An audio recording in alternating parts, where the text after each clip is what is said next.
isa sa amin, Panginoon.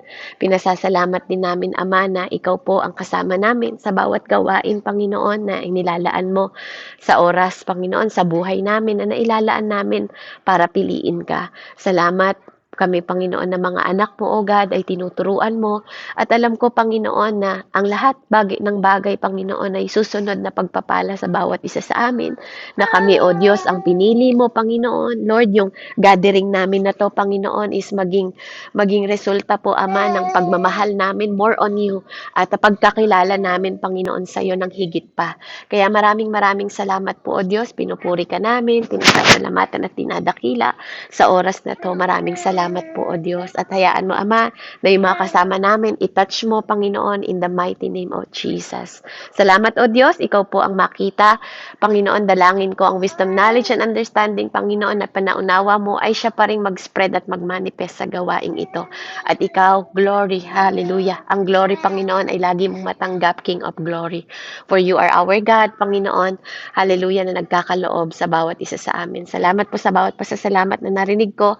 Maging isang mabangong samyo ito sa iyong trono, Panginoon, at sa trono ng iyong Ama, na tunay na ikaw ay sapat at dakila, Panginoon, tapat sa aming buhay. Dakilang Ama, sa iyo po ang katagumpayan ng gawaing ito sa pangalan ni Jesus, sa ngalan ng Diyos Ama, Anak, at Espiritu Santo. We acknowledge you, Spirit, Holy Spirit, na mangusap ka sa bawat isa. In the mighty name of Jesus, I pray. Amen. So, purihin po ang Panginoon. Tayo po ay magtutuloy sa ating series po, The Danger of Religion. So, first point po natin before is, don't lean on your own understanding. Kapag hindi na ang Holy Spirit ang naglilid sa'yo at naglilin ka na sa own understanding mo, you are in religion. Amen? Ang second point po natin, last week, nilihis tayo because we need to acknowledge the Holy Spirit.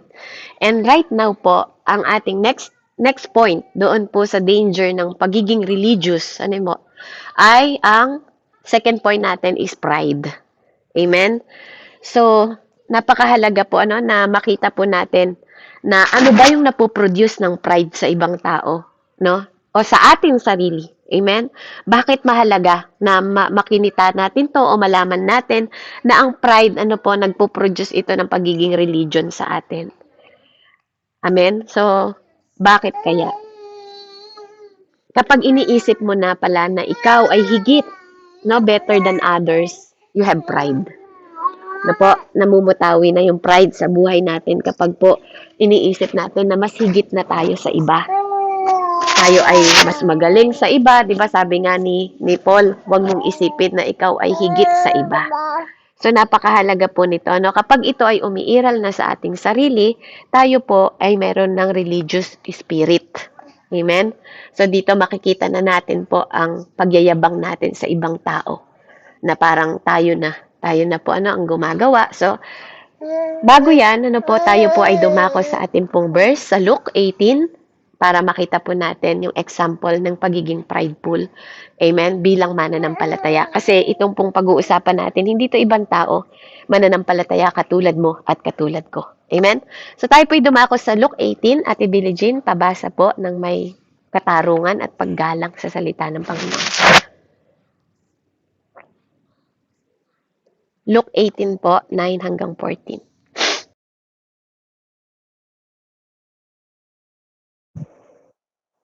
Lucas 18.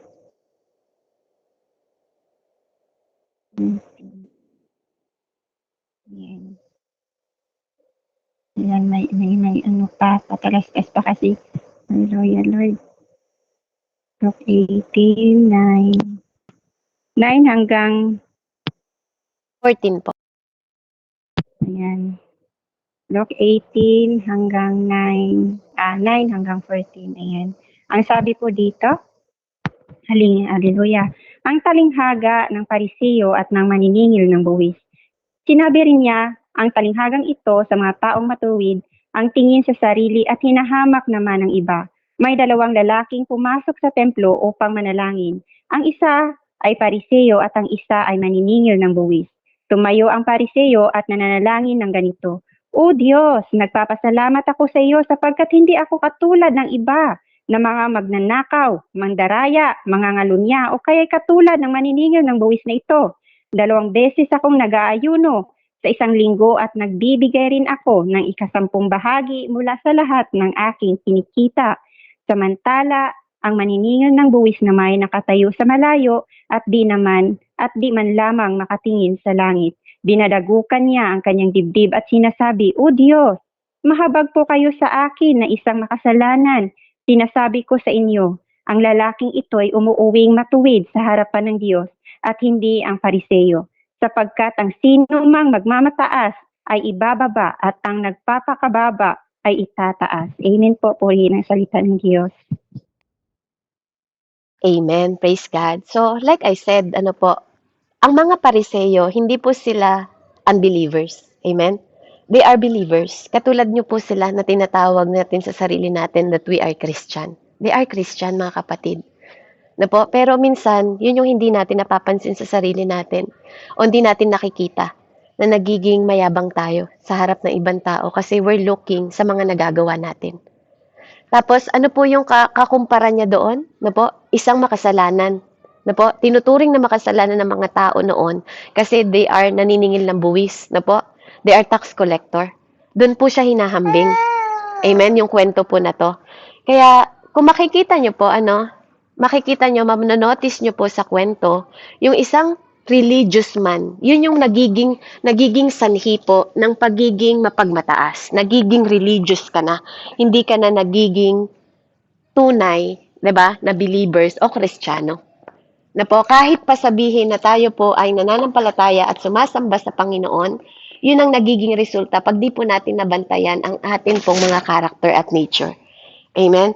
Makikita po natin doon yung religious man na yun na ano yung sinasabi niya habang nananalangin siya? 'Di ba? Saan siya nakatutok sa panalangin niya? Itinataas niya yung kanyang credential. Nakita nyo? Yung credential niya kung bakit siya nagpapasalamat sa Panginoon. 'Di ba? Ano po yung mga inisa-isa niya doon? 'Di ba? Nagbibigay ako na ikapo. Alam nyo, hindi pala natin pwede ipagmalaki yung mga bagay na nagagawa natin. Ano pang sabi niya, Ate Billie Jean? Ano pa yung mga sabi niya doon na pinagmalaki niya? Pakiisa-isa nga po yung mga bagay na sinabi niya. Yung mga credential na sinasabi niya sa sarili niya. Sabi niya dito, ayan, "O Diyos, nagpapasalamat ako sa iyo sapagkat hindi ako katulad ng iba na mga magnanakaw, mandaraya, mangangalunya, o kaya'y katulad ng maniningil ng buwis na ito." Amen. Di ba po? Nagpapasalamat ako, pero kinumpara niya sa iba yung kanyang buhay. Di ba? Yung feeling niya po, yung credential na ginagawa niya ay nagagawa niya para sa sarili niya. Ano po? Yung minsan nakakagawa tayo ng mga bagay. Nakita niyo po yun? 2 taong nakatayo before God. Hindi po ito, hindi ito like, alam niyo yan, yung isa is nandun lang siya sa, sa trabaho niya. Nakaharap silang 2. Amen? At yung isa, nananalangin siya na kinakabog niya yung kanyang sarili. Amen? Kinakabog niya po yung sarili niya. Kasi, siya, humihingi po siya, yung kaibahan nilang 2. Ano po yung sa palagay niyo yung pagkakaiba ng 2 ito? Alam niyo kung ano po, yung isa humihingi ng habag. Humihingi siya ng mercy. Amen? Sa Panginoon. Kaya itong 2 na to, alam niyo po, makukumpara natin yung sarili natin. Salaminin po natin sarili natin. Tumingin tayo sa mirror. Tayo ba? Paano po tayo? Tinitingnan ba natin minsan yung mga nagagawa natin sa iba? Na ako, ginagawa ko to para ikumpara sa ibang tao. Nagagawa ko to para sa Panginoon. Di ba po? Hayaan po natin, Kaya nga dito po, sabi ng Panginoon, mismo si Jesus po ang nagsabi. Sabi niya dito, sinabi ng Panginoon, yung isa daw po is justified. Di ba? Maririnig yung kanyang panalangin at righteous siya sa harap ng Panginoon. Kaya nga po, makikita ninyo, kung tayo ay may religion, may religious spirit, ano yung binibigay na religion natin? Anong binibigay na religion sa atin? It gives you pride kapag di mo napansin. Amen? Magbibigay po ito ng pride sa'yo. At ang religion po, ang religious spirit, nagbibigay din ito ng walk in self-righteousness. Nagse-self-righteous ka na. Yes, nagdadasal ka, pero nanglalait ka ng iba. 'Di ba? Nagdadasal siya eh. Hindi po siya nagsasalita lang. Panginoon, sabi niya, nagpapasalamat siya sa Diyos na hindi ako katulad ng iba. 'Di ba? So nakalin siya sa ginagawa niya. 'Di ba? Kaya nga minsan sabi ko po sa inyo, 'di ba? Nagche-church tayo, ba't ka nagche-church? Anong dahilan mo kung ba't ka nagche-church? Kasi kung hindi pagmamahal sa Diyos at dahil sa Diyos ang ginagawa natin, mali pa rin. Kasi ito na yung nakasanayan ko, kasi ito yung sabi ng lola ko, kasi naging tradition, religion. Amen? Nagiging religious po tayo. Hindi natin alam ang meaning kung ba't tayo naglilingkod. Hindi natin alam ang dahilan kung bakit tayo sumusunod. Amen? Hindi natin alam yung dahilan kung bakit tayo nakakagawa ng mabuti. It's all the fruit of the Holy Spirit, mga kapatid. Amen? At dito, yung tao na to, nagpapasalamat siya sa Diyos pero hindi niya hiningi yung habag. Hindi niya hinihingi yung mercy ng Panginoon. Alam niyo ba na napakahalaga sa panalangin na lumalapit tayo sa throne of mercy? Kasi ang mercy ng Diyos is new every day. Bakit hindi niyo ba nahahalata? Hindi niyo ba napapansin at hindi ba kayo nagtatanong, hindi ba tayo nagtatanong, Lord, bakit laging bago ang awa mo araw-araw? Kasi sinabi niya yun sa Psalm. 'Di ba? The Lord's mercy is new every day. Bakit? Kasi tayong mga tao, alam niyo po, kahit pa sabihin natin na believers tayo, we need mercy. Kailangan natin ng awa ng Diyos araw-araw. Kasi kaawa-awa tayo. Talagang kahabag-habag tayong mga tao. Kung titingnan lang natin at masasalamin natin yung isip at puso natin, kaawa-awa po tayo sa harapan ng Diyos. Kaya lagi niyang binibigay na bago yon dahil maraming bagay at ugali natin na dapat kaawaan ng Panginoon sa buhay natin. Alam niyo, isa, lumapit siya. 'Di ba? Lumapit siya sa awa, sa trono, sa awa ng Panginoon. Yung isa nagpapasalamat, totoo na nagpapasalamat siya, pero kinukumpara niya lahat ng mga ginagawa niya sa iba na nagiging dahilan ng kayabangan niya. Samantalang yung isa, tinitingnan niya yung kanyang gawa, 'di ba? Na kung tutuusin, wala nang awa yung kanyang ginagawa kasi pag nanakaw nga yung pagniningil nila ng buwis sa mga tao noon. Kasamaan yun sa mata ng Diyos. Pero ano yung hiningi niya? Lumapit siya sa trono ng Panginoon sa pamamagitan ng panalangin. Amen? Nang may kababaang loob. Dahil ina-admit niya na, Lord, makasalanan ako. Pero hinihingi ko yung awa mo. Pakibasa nga po ulit, Ate Billie Jean, kung paano siya nanalangin. Yan, ang sabi dito, samantala, ang maniningil ng buwis na may nakatayo sa malayo at di man lamang makatingin sa langit, dinadagukan niya ang kanyang dibdib at sinasabi, O Diyos, mahabag po kayo sa akin na isang makasalanan. Sinasabi sa inyo ang lalaking ito ay umuwi matuwid sa harapan ng Diyos at hindi ang Pariseo. Yun po. Amen. Praise God, mga kapatid. Nakita niyo po yun? Ano po? So, malinaw din po na sinasabi dito. Dahil lang po na ano yung aking. Ayan. Malinaw din po na sinasabi dito, hindi dahil nasa loob ka ng church, naririnig ka ng Diyos. Amen? Malayo yung isang tao. Amen? So kahit nasang lugar ka, kapatid, andun ang Panginoon. Amen? He is a sovereign God. Sovereign God. Nakita niyo yung sovereignty niya na kahit nakatayo siya, hindi nga siya makapasok dun sa church eh. Amen? Hindi siya makapasok kasi alam niya yung kasalanan niya, ina-admit niya yung kasalanan niya. Alam niyo, yun yung pagiging humility. Yung alam mo na hindi mo deserving, pero sa kabila na alam mo. Amen? Nilalapit mo yung sarili mo kasi alam mo na yun yung pag-asa. Na yung Diyos na yon ang makakapagpabago. Amen, ng sitwasyon mo na pwedeng magpabago ng sitwasyon mo sa pamamagitan ng awa niya. Kaya nga alam niyo po, hindi tayo pwedeng mag-judge ng ibang tao. Hindi tayo pwede talaga mag-judge ng ibang tao kasi sabi ng Lord, kahahabagan ko ang gusto kong kahabagan. Wala tayong magagawa. Amen? Kahit pa sabihin natin na last minute, mga kapatid, may habag po ang Diyos na hindi natin kayang ibigay. Na kayang magbago ng lahat ng kasalanan ng tao na yon. Hindi dahil nasa church siya. Hindi dahil believers ka, kapatid. Amen? So do not, no, huwag mong tingnan yung sarili mo na laging mas mataas kaysa sa iba dahil nakakagawa ka ba ng ministry? Dahil ba nakakapagpahayag ka ng salita ng Panginoon? Amen? Kaya maging maano po tayo, no? Maging mapagbantay tayo sa sarili natin. Ito yung tinuturo sa atin ng Panginoon na kung merong bagay na gusto mo na, alam mo yon na salaminin yung sarili mo, hindi sa kapwa mo Kristiyano, hindi sa kapwa mo leader, hindi sa kapwa mo mananampalataya.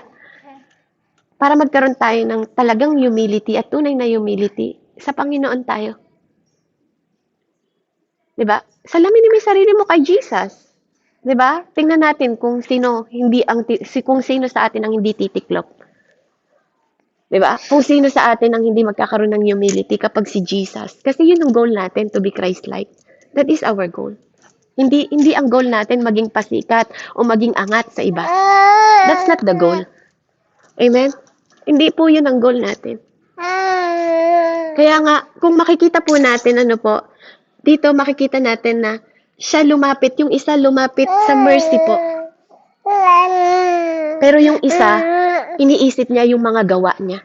His work. Diba? His work, na akala niya, yung kanyang ginagawa, make him perfect. Ito po yung sinasabi natin, no? That we all saved by grace and mercy po ng Panginoon. Amen? Hindi po sa mga gawa natin. Kasi yung mga gawa natin, bunga po yun. Bunga po yun ng ating pananampalataya sa Panginoon. Kaya ka nakakagawa na mabuti kasi may goodness na ng Holy Spirit na lumalabas sa'yo inside and out. Hindi na katulad dati, napakitang tao or alam niyo yun, yung parang gagawa ka na mabuti kasi alam mo makakagawa din siya na mabuti, pauutangin mo siya kasi magpabalik din siya sa'yo dahil alam mo may pera yung tao na yun. Hindi na ganun. Magkaiba na po talaga kung bakit tayo may dahilan kung bakit gumagawa ng mabuti sa iba. May conviction na kung bakit tayo gumagawa ng mabuti. Kung bakit natin pinapanalangin yung ibang tao. Hindi ang work mo ang nagbibigay sa iyo ng perfection para maka-stand ka sa front ng Diyos. Hindi ang gawa mo ang nagbibigay sa iyo ng righteousness para makatayo ka sa harapan ng Panginoon. Yun yung sinasabi dito sa atin. Hindi sa mga ginagawa natin, doon natin titingnan yung pagpapasalamat natin sa Panginoon. Kasi nagagawa natin yun dahil sa righteousness ng Diyos na lumalabas inside and out. Kaya tayo nakakapagbigay sa church, kaya tayo nakakapagtulong sa tao kasi kinukonvict tayo ng Holy Spirit na tumulong, na magbigay. Hindi yun gawa mo. Para tumayo tayo sa harapan ng Diyos, salamat Panginoon, di ba? Tapos ikukumpara mo pa yung ginagawa mo sa iba. Amen? Di ba po? For example, di ba yung isang, meron di ba minsan, merong mga may sakit, di ba? Na nagpapadasal, di ba? Pag-pray mo ko na na gumaling na ako. Naniniwala naman ako na pinagaling na ako ng Panginoon. Alam niyo yun, may mga mananampalataya na ganun. Naniniwala naman ako na pinagaling na ako ng Panginoon kasi alam ko naman na righteous ako sa harapan ng Diyos. Sandali lang, kapatid. Di ba? Hindi ka pinapagaling ng Panginoon dahil righteous ka sa harapan niya. Amen? Nakita niyo po yung pagkakaiba nun? Bakit ka humingi ng dasal sa ibang tao kung alam mo? Di ba? Kung nakikita mo yung sarili mo na righteous sa harapan niya. Hindi ka pinapagaling ng Diyos dahil ang tingin mo sa sarili mo, righteous ka. Pinagagaling ka ng Diyos. Amen? Dahil anak ka niya. Amen? Dahil mahal ka niya. Amen? Dahil yun yung pangako niya sa atin. Hindi dahil matuwid tayo sa harapan niya kasi wala kahit sino sa atin ang matuwid sa harapan niya kung hindi din dahil kay Jesus Christ. Amen? Our righteousness, sabi ko nga po sa inyo nung unang mga turo natin, ang ibig sabihin ng righteousness are we stand to the righteousness of Jesus Christ. Diba? Minsan may mga humingi, alam ko naman pinagaling niya na ako Alam ko naman na righteous ako sa harap ng Panginoon. Alam niyo, confident, diba? Iba po kasi confident sa pride. Diba? Kaya may mga tao na minsan yung prayer nila, hindi po naririnig, naririnig ng Panginoon pero hindi tinutugon ng Diyos kasi may mali. May mali sa understanding nila. May mali doon sa tinatayuan nila. Amen? Kapag lumalapit tayo sa Panginoon, lalapit tayo ng may kababaang loob, hindi pagmamalaki sa Diyos, una sa lahat. Amen? Pag lumalapit tayo sa trono ng Panginoon, dapat ang nakikita sa atin, humility before God. Hindi pagmamalaki bago ang Diyos. Di ba? Kasi wala ka dapat itataas, di ba? Kundi ang gawa ng Diyos. Ang righteousness ng Panginoon. Kaya tayo nakakatayo. Sabi nga, kaya tayo nakakatawag ng Ama ko, Ama ko. Hindi dahil sa sarili natin, kundi dahil sa lahat ng finish ni Jesus Christ, lahat ng ginawa ni Jesus Christ sa krus ng Kalbaryo. Ano po? It's not us. Kaya dapat alam natin yon. Ano po na minsan po kasi ang akala natin it's all because of yung breed. Alam niyo yon, yung resulta ng ating righteousness, o self-righteousness ang tawag doon. Resulta ng magawa natin ang paglapit sa Diyos, which is mali po na makita natin. Na po? Lumapit tayo sa Panginoon kasi alam natin na nagpapagaling siya. Alam natin na siya ang Alpha and Omega, 'di ba? Alam natin na siya ang Rapa, tagapagpagaling. Hindi siya nagpapagaling dahil sa mga ginagawa nating mabubuti. Amen. Hindi po ganoon ang pagpapagaling ng Panginoon. Kaya wag tayong alam niyo 'yon, bilang ikaw at ako, don't try to be anybody. Kaya ako, hindi ko tinatry na, kahit gusto ko na minsan, gusto ko pong mag-preach na maamo. Alam nyo yon, yung maamong pag-preach, gusto ko yun eh. Sinasabi ko nga kay Belly Jean na, Ate Belly Jean, sabi ko, alam nyo, gusto ko yung mga maaamon yung boses, maamon yung tinig. Pero, it's not me. Diba? Kaya, I don't want to try sa mga bagay na hindi ako. That's not my DNA. Hindi yung DNA ko, kaya ito ako. Amen? Kaya minsan yung nakikita natin ng mga tao na nagsisilbi ako ng 30 years. Nagpipreach ako ng gospel. Hindi katulad ng iba dyan. Ang tagal-tagal na sa church, ganito. Diba? Gawin na lang natin po. Huwag na tayong maghanap ng alam niyo po yung pagkukumparahan. Kasi, ba't nga ba natin sinasabi yung mga bagay na yon? No? Oo nga, nakita ko nga siya, nagpipreach nga siya, naglilingkod siya ng 30 years. Pero pag tiningnan mo yung buhay nila, parang empty naman. Yes, they preaching great word, 'di ba? Yung mga tinig parang sounds better naman, awesome, 'di ba? Ang galing niya mag-preach, grabe. Pero pag tiningnan mo yung buhay niya, di mo naman nakikita yung resulta ng pinipreach niya. Di mo nakikita yung bunga. Amen? Yung alam nyo yun, yung maingay lang, yung parang lata, sabi nga yung lata, pag di ba walang laman, ang ingay-ingay. Pag tiningnan mo kasi empty, walang totoong understanding sa pinipreach niya. Kasi pwede kang mag-preach, tutok ka ng tutok sa kasalanan ng ibang tao. Pag tiningnan mo ba yung sarili mo, kamusta ka? Di ba kasi dapat nagre-reflect yung sinipreach mo sa testimony mo. Hindi yung nagpipreach tayo, tapos tayo mismo gumagawa. Amen? Gumagawa tayo ng bagay na hindi naman kalooban ng Panginoon, na nagiging contradict yung will at way ng Diyos sa buhay natin. I might not maybe hindi ako long Christian o long born again. Kasi kailan lang po ako nakakilala sa Panginoon nung pandemic. I never served God ng 30 years or nagpipreach ng 30 years katulad ng ibang tao. Hindi po ganon. Hindi ganon ang hindi ganon katagal.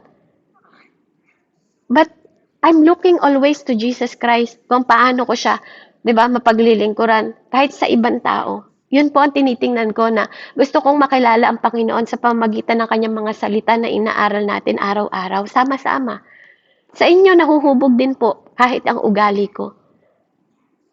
Amen? Kahit po yung pakikipag-approach ko sa ibang tao, kasi iba-iba kayo ng ugali. Ibang ugali ni Kuya James, ibang katayuan ni Kuya James. Iba rin kay Ate Billie Jean. 'Di ba? Kaya kailangan, 'di ba, kahit hindi ka ganon, kailangan mong ibagay yung sarili mo sa bawat sitwasyon ng iba. Hindi dahil ako napagtagumpayan kong gano'n, pwede ko ikwento yung testimony ko, but iba yung way. 'Di ba? Kung paano nyo ma-overcome yung binigay sa inyo ng Panginoon sa ibang paraan. Maybe my testimony can inspire you, pero hindi yon, 'di ba? Hindi iba ang kwento ng inyo. Amen. Pero isang Diyos ang tinatawag natin. Amen. Kaya napakahalaga po don't try to be anybody. Huwag nating i-try na maging katulad ng iba kung hindi naman gano'n ang ano natin, kasi ang goal natin to be Christ-like. To be Christ-like po. Amen? Sometimes sinasabi mo pinagmamalaki ng ibang tao, "Oh, nagcha-church ako, 30 years na ako naglilingkod sa Panginoon."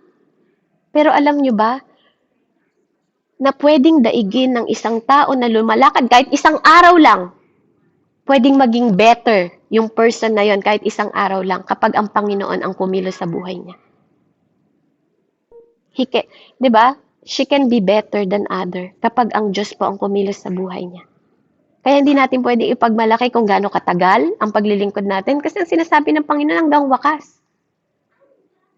Kaya nga, napakahalaga po na tayo po, nakikita natin yung hindi pagmamalaki, kundi pagpapakumbaba po sa harap ng Panginoon. Amen? Alam ko na mahalaga kung gaano katagal ang paglilingkod natin kasi doon din nakikita kung gaano natin nakikilala ang Panginoon, kung bakit tayo nagtatagal sa paglilingkod sa Diyos. Amen? Pero mahalaga din po makita na may mga bunga po ang paglilingkod natin at may magagawa. Nakikita po sa gawa natin. Hindi na po natin kailangan sabihin pa. Hayaan natin na yung liwanag makita ng mga naninirahan pa sa kadiliman. That's the difference. Yun po yung sinasabi ko dito sa sinasabi ko sa inyo. Kasi ang pagbabago ng isang tao, it's up to the Holy Spirit. Kung gusto niyang gamitin yung tao na yun sa pinakamataas, katulad ng paggamit niya kay Moises, di ba? Katulad ng paggamit nila sa mga kay Tatay David, katulad ng paggamit po kay Tatay Paul. Amen? Di ba? Hindi niya na-encounter noon. Pero tingnan niyo nung ginamit siya, talaga naman. Katulad na lang po, for example, ganito na lang din, i-example natin sa abs ng mga lalaki. Kapag nag-e-exercise yung lalaki, di ba? Everyday siya nag-e-exercise. Pag everyday nag-e-exercise ang isang lalaki, hindi mo kailangan sabihin, di ba, na lumalaki yung abs mo kasi magiging natural ang paglaki ng abs mo. Nagigets niyo po? Di ba? Nagiging natural ang paglaki ng mga muscle kung everyday ka nga na nag-e-exercise. Hindi mo na kailangan ipagmalaki sa tao, o tingnan mo yung abs ko, lumalaki na. Hindi. Hayaan mong makita nila yung epekto ng ginagawa mo. Amen? Kasi nga, nagpapatuloy ka, nagpo-persevere ka, nagko-continue ka. Amen? Katulad ng pagkain, ng masusustansyang pagkain sa araw-araw. Amen? Kapag gusto mong mag-lose ng weight mo, kakain ka ng masusustansyang pagkain, hindi yung mga bagay na magbibigay sa'yo ng sakit. Kapag alam mong bawal na, wag mong kainin, kumain ka ng masusustansyang pagkain. 'Di ba? Anong mangyayari sa sarili mo kung ikaw ay sobrang taba? 'Di ba? Papayat ka, maglulus ka ng weight. Hindi mo na kailangan pang sabihin sa tao, nakikita nila. Alam niyo po 'yon? Nagre-reflect yung resulta ng ginagawa mo. Hindi mo kailangan sabihin, nagbibigay ako, gumagawa ako ng mabuti sa kapwa ko, tumutulong ako, para lang makita o mapuri ka. Nakita niyo yung reflection nun. Kumain ka ng masustansyang pagkain. Amen? Kumain ka ng salita ng Panginoon. Amen? At hayaan mong yun ang mag-reflect sa ibang tao. Kaya nga, napakahalaga po, no? Napakahalaga nung sinasabi sa atin ng Panginoon dito kasi hindi lang tayo tinuturuan pong mag-humble sa sarili natin, kundi mag-humble tayo sa harap ng Panginoon.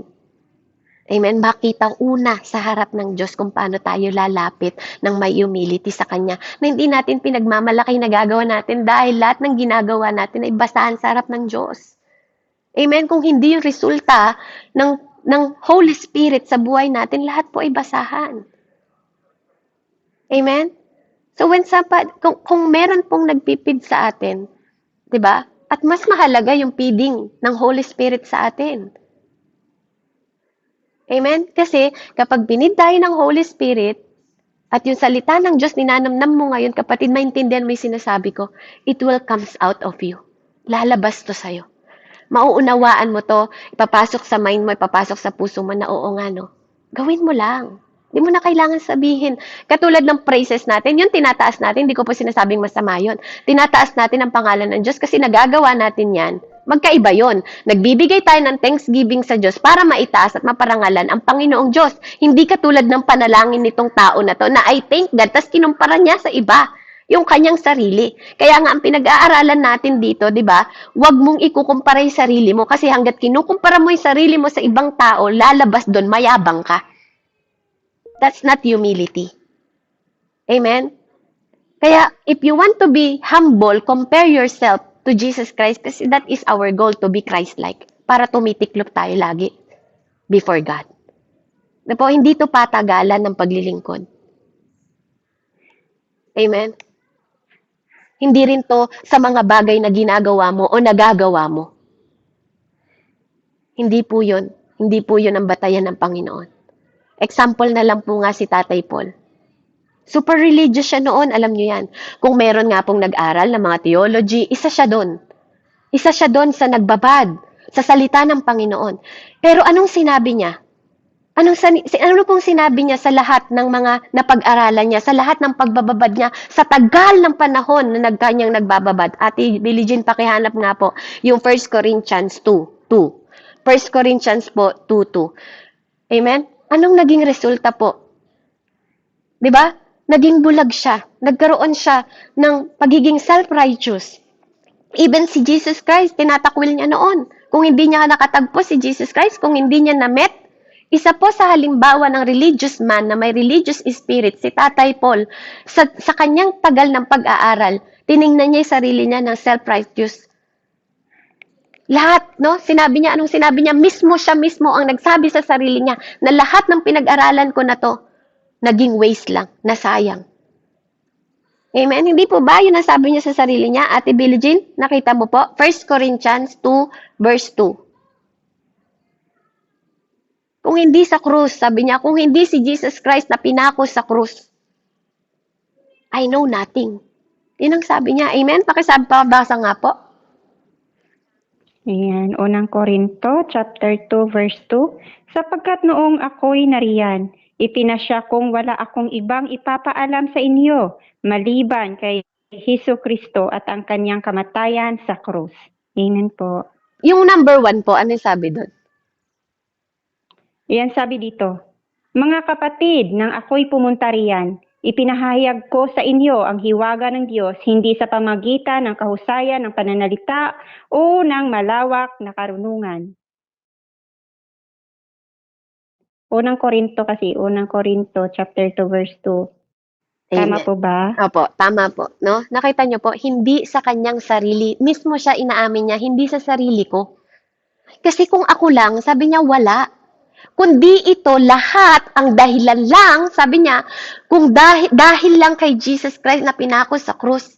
Yun po'y pinapahayag niya sa mga tao sa Corinthians. Na lahat ng pinag-aralan niya, lahat ng yun na basura. Kasi bakit? Yung pagsunod niya mali, hindi niya nakilala yung Panginoon. Kaya nga siya inusig ng Diyos eh. Paul, Saul, bakit mo ko inuusig? Sino ka, Panginoon? Sabi niya, ako si Jesus. Di ba nagpakilala sa kanya, kinatagpo siya ng Panginoon dahil mali na yung pinaglalaban niya. Pero hindi yun naging hadlang para hindi magamit si Tatay Paul. Amen, hindi po nasayang. Hindi rin naman nasayang yung kanyang tutuligsa sa mga tao na yon dahil ang Diyos po gumagawa para sa mabuti sa lahat po. Sa bawat isa sa atin na may purpose. Amen, at nagmamahal sa Kanya.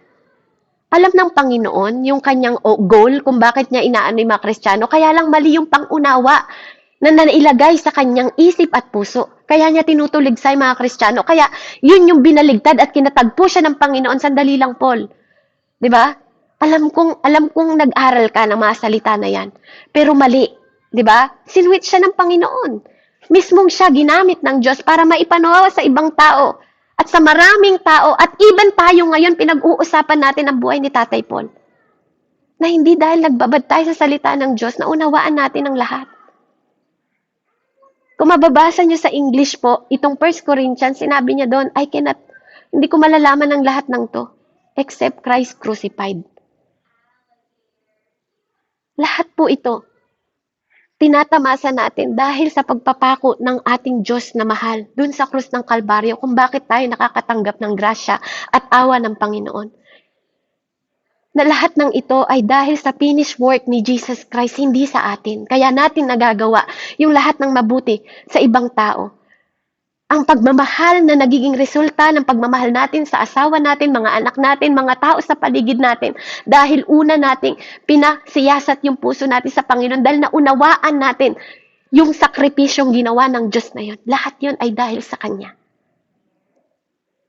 Hindi tayo dapat magmalaki at walang pride na makita sa ating mga mananampalataya para ikumpara sa kapwa Kristiyano ang ginagawa natin.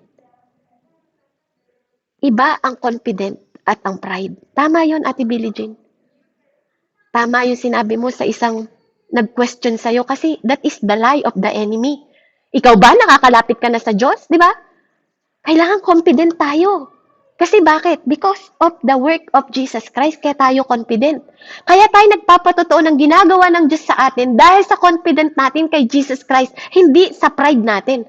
Pride is different sa confidence in Jesus Christ. Magkaiba po yun, mga kapatid. At kailangan natin yung maunawaan.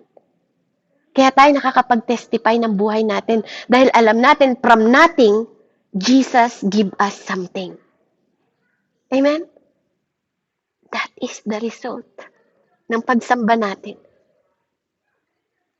Dahil hinuhubog niya tayo na makita yung ating sarili sa Kanya. At yun ang goal ni Jesus Christ. Makita tayo ng Ama sa pamamagitan ng anak. Amen? Kaya mahalaga, bakit tayo sumasamba? Yun yung tanong. Bakit tayo naglilingkod? Bakit tayo nagpapatuloy sa kahit sa kabila na nahihirapan tayo? Bakit? Dahil sa pagmamahal ng anak na pinaramdam sa atin. Kaya tayo nakakatawag ng Ama, Ama ko. Kasi sa tuwing nahihirapan tayo, siya nang tinatawag natin, hindi na kapwa natin. Amen? Kapag nananalangin tayo, siya na yung nagpapasiyasat tayo sa Kanya. Ama, tingnan mo yung puso ko siya sa atin mo. Kung nakakakita ka ng kayabangan, baguhin mo. Hindi na natin kailangan ikumpara sa ibang tao. Kasi natutunan natin magpakumbaba. Una, sa mata ng Diyos. Kaya next week po, pag-aaralan natin, kapag tayo ay nagkaroon ng religious spirit, nagiging bulag naman tayo sa iba. Amen? That is the topic next week. Purihin po ang Diyos and let's pray. Heavenly Father, we humbly ourselves, Panginoon. Salamat po sa oras na to na pinaunawa mo sa amin ang kahalagahan, Panginoon, ng pagsamba sa iyo. We lift up, Panginoon, ang aming mga buhay. Panginoon, at tunay na nagpapasalamat kami sa lahat ng bagay na ginawa mo sa aming buhay. Salamat po, Panginoon, sa place ng mga buhay namin ngayon, kung saan, Panginoon, hallelujah, tinuturuan mo kami na laging magsimula sa paanan mo. Salamat, Panginoon, sa mga salita mo na tinuturuan mo kami, Panginoon, na i-cultivate, na maging greater pa, Panginoon, yung aming dimension, both spiritual and physical, Panginoon, sa mundong ito. Lord, I thank you for every shortcoming. Because I know, Panginoon, na ikaw ang nagbibigay ng detalye, Panginoon, sa bawat isa sa amin para ang mga limitation, O God, na makita namin, Panginoon, ikaw po ang magbibigay ng detalye para ma-overcome namin at para maunawaan namin, Panginoon, na ang lahat ng mga ginagawa mo ay for our good, Father God.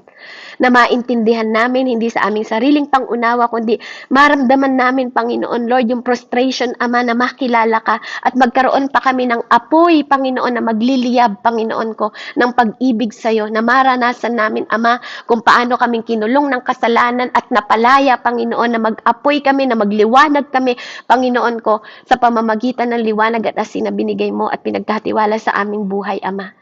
Salamat, Panginoon, na even, Lord, ano man ang nararamdaman namin, Panginoon, sa pagtayo namin sa mundong ito, Ama, tinutulungan mo kami at pinalalakas mo kami, Panginoon, hallelujah, upang makatayo sa pananampalataya sa iyo, sa pamamagitan ng iyong mga pangako sa amin, O God. Maraming salamat, Panginoon, Lord, sa understanding na patuloy mong pinagkakaloob sa amin, even sa kabila ng mga struggling namin. Salamat, Panginoon, na nakikita namin yung kahalagahan, Ama. Even, Lord, sometimes we have anxiety, O God, at mga takot, Panginoon. Lord, ginagamit mo ito for our good.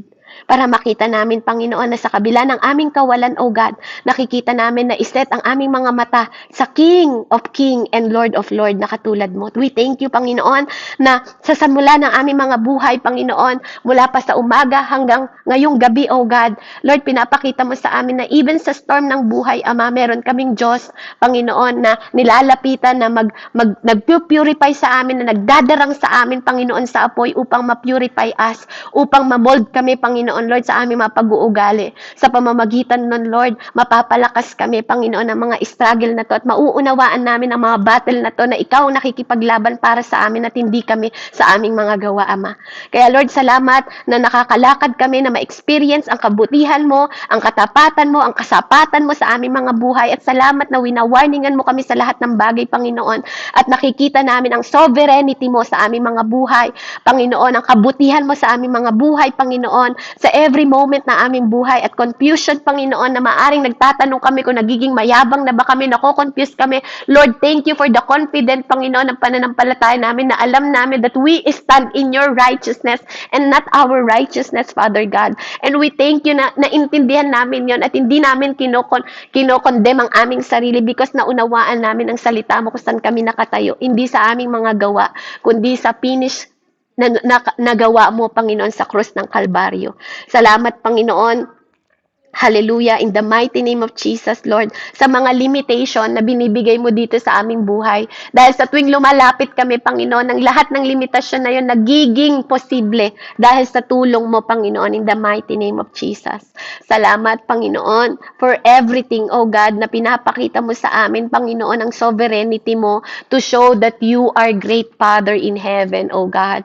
Thank you sa mga inalaw mo sa aming buhay, Panginoon. Lord, even in the beginning, Father God, at hanggang ngayon na nakapokus kami sa paglilingkod sa iyo. Salamat sa mga puso namin na patuloy mong binabago, Panginoon, at makita namin yung lordship mo sa aming buhay.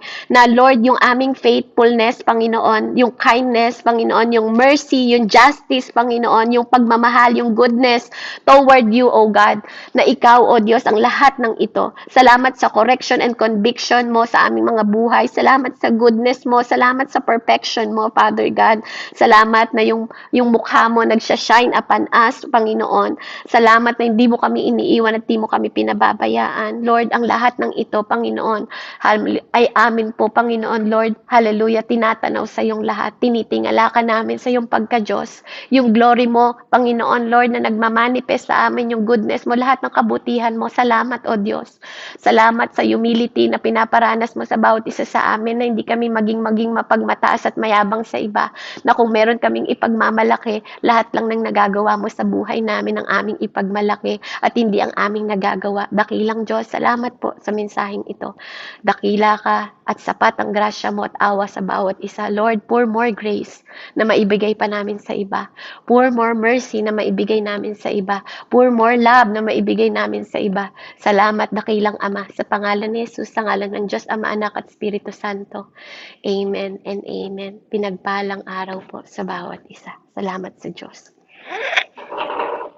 Amen. Ayan. Thank you po, Sis Bev, sa napaka-bless, na mensahe, nakaka-bless, kahit talagang ano mo yung sarili mo, na makikita mo talaga kung tama pa ba yung ginagawa ko. Ayan, praise God. Glory to God po sa buhay mo po, Sis Bev, na